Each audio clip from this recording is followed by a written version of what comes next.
theme of Christmas, Violent Night 2 finally gets an update fans have been waiting on. Okay, so with Violent Night, oh man, this movie looks so stupid to me. I was like, there's no way that I'm going to pay to see this movie. It looks so dumb. Santa looks like an asshole. I don't want to see it. Well, I went and saw it and I loved it. It was so much fun. It reminded me of a rated R Home Alone with Santa. So some of the most purely enjoyable Christmas movies out there don't even fall under the umbrella of what a typical Christmas movie is supposed to be. Die Hard, Gremlins, Batman Returns, they all apply. One of the better recent examples would be Violent Night, directed by Hansel and Gretel, Witch Hunters, Tommy Wirkola, and produced by John Wick and Atomic Blonde's David Leitch. It fits in very well with those two Leitch-directed films. I thought Chad Stahelski did all the John Wick movies. Maybe he did the first one. With a well-built world and fluid action sequences that beg for at least one rewatch. But the film's ace in the hole is casting. If there was ever a great choice for action hero Santa Claus, it was David Harbour. And now we know Harbour Santa is going to be swinging his axe again. Violent Night 2 is coming to town December 4th, 2026, just 1.5 years away.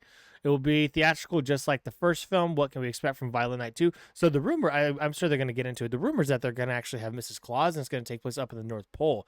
I think that would be sick. You get maybe Charlize Theron in there as a little sexy Mrs. Claus. I'm down for that. And speaking of Atomic Blonde, David Leitch produced it and she's the lead in Atomic Blonde. Let's make it happen, bro. Let's make it happen. I'm putting it out into the ether now. Charlize Theron as sexy Mrs. Claus. Let's go. The first Violent Night had Santa put... Okay, God, I thought my mic was muted again. The first Violent Night had Santa put it down the booze bottle long enough to save a family from a group of money-hungry mercenaries led by John Leguizamo's vengeful Scrooge. With little Trudy and her family be put in harm's way, or will little Trudy and her family be put in harm's way once more, or will Santa fight for the lives of another group of people? I would like it to be another group of people, kind of make it like the Knives Out movies, where he's got a new set of mysteries and a new cast for all of them. Do a whole new cast except for like Santaland people in these movies. One thing is for sure, Scrooge won't be involved considering he was sucked up the chimney and turned into a blood geyser. Harbour is, of course, back in the lead role, fresh off his MCU return as Alexei Shostakov, the Red Guardian. Joining Harbour is the original film's director, Wirkola, and its writers, Pat Casey and Josh Miller. Cool, they're keeping the whole crew together. I like that because that tells us it'll probably be very similar, in the vein similar to the first one. The great thing about Violent Night is the same thing that was great about John Wick. It works as a single narrative, but builds enough of a world that it could easily be expansive. For instance, we still have met Mrs. Claus, as I just mentioned. Will a group of Scrooge's equally vengeful pals come to their workshop in the North Pole to get revenge for the death of their friend? It's certainly possible, even if it would also be reminiscent of the underrated Mel Gibson and Walton Goggins-led actioner Fat Man. I have not seen that, but I've heard good things. Writers Casey and Miller have said the film would carry a Western influence and that the holiday classic Miracle on 34th Street would serve as an influence. Interesting, okay. Is Santa fighting capitalism? Because at the end of the day, that is the core of Miracle on 34th Street. Never seen Miracle on 34th Street, don't give a fuck. The original Violent Night was made for a fairly slim $20 million. Holy shit, it was only made for $20 million, so they'll probably give it 40.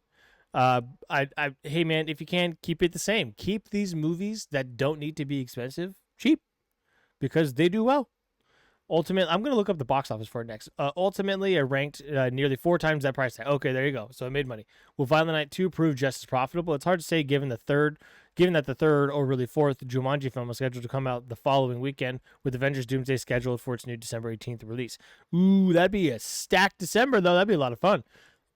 Are you excited for Violent Night 2? Sound off in the comments. Yeah, sound off in the comments, guys. Are you excited to see Violent Night 2? Do you want to see sexy Charlize Theron, sexy Mrs. Claus? Because I do. That's my fan pick. So you go ahead and let me know down below. And then real quick, let's look up the box office for Violent Night. I want to know the actual box office. All right. So it made 76 million. Okay, so it still made money. It made probably like close to like an extra like 30 million. Only 25 internationally though. These international guys don't give 2 fucks about Santa Claus, do they? All right. So with that, again, let me know down below.